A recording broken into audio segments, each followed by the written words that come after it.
you need to develop the discipline to apply all that you know about trading toward developing a winning trading strategy. Discovering how to avoid getting caught up in the emotional aspects of trading, the highs of a win and the lows of a loss, is key to developing a profitable trading style. Trading is a business and needs to be approached with the same logic you'd apply in your approach to any other business decision. Setting goals, researching your options, planning and implementing your strategies, and assessing your success are just as important for trading as they are for any other business venture. In this audiobook, we help you traverse these hurdles, and at the same time, we introduce you to the world of trading.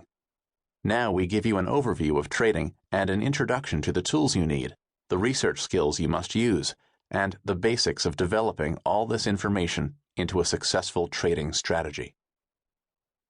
First, we need to discuss how trading differs from investing. Investors buy stocks and hold them for a long time, many times too long, riding a stock all the way down and possibly even buying more along the way.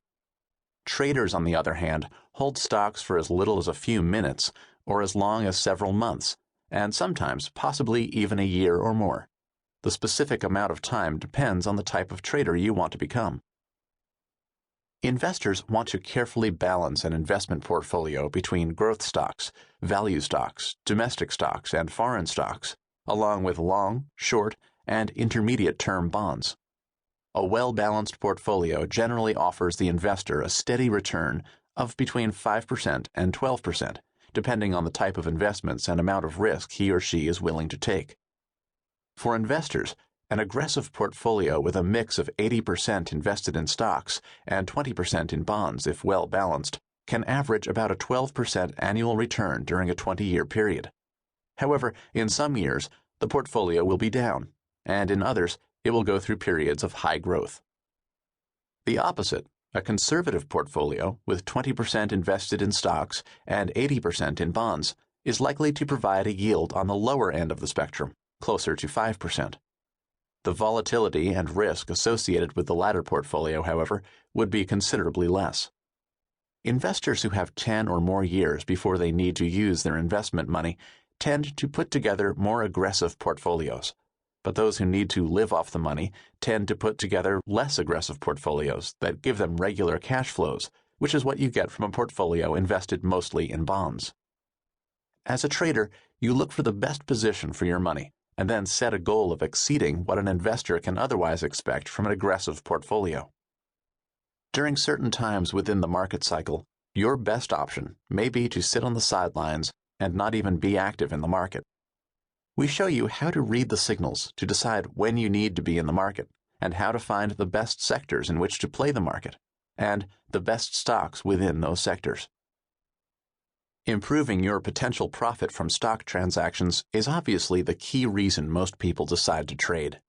People who want to grow their portfolios, rather than merely maintain them, hope the way they invest in them does better than the market averages. Regardless of whether traders invest through mutual funds or stocks, they hope the portfolio of securities they select gives them superior returns, and they're willing to work at it. People who decide to trade make a conscious decision to take a more active role in increasing their profit potential. Rather than just riding the market up and down, they search for opportunities to find the best times and places to be in the market, based on economic conditions and market cycles. Traders who successfully watched the technical signals before the stock crash of 2000 moved into cash positions before stocks tumbled, and then carefully jumped back in as they saw opportunities for profits. Some position traders simply stayed on the sidelines, waiting for the right time to jump back in. Even though they were waiting, they also carefully researched their opportunities, selected stocks for their watch lists, and then let technical signals from the charts they kept tell them when to get in or out of a position. To succeed at trading, you have to be hard on yourself, and more than likely, work against your natural tendencies, fighting the urge to prove yourself right, and accepting the fact that you're going to make mistakes.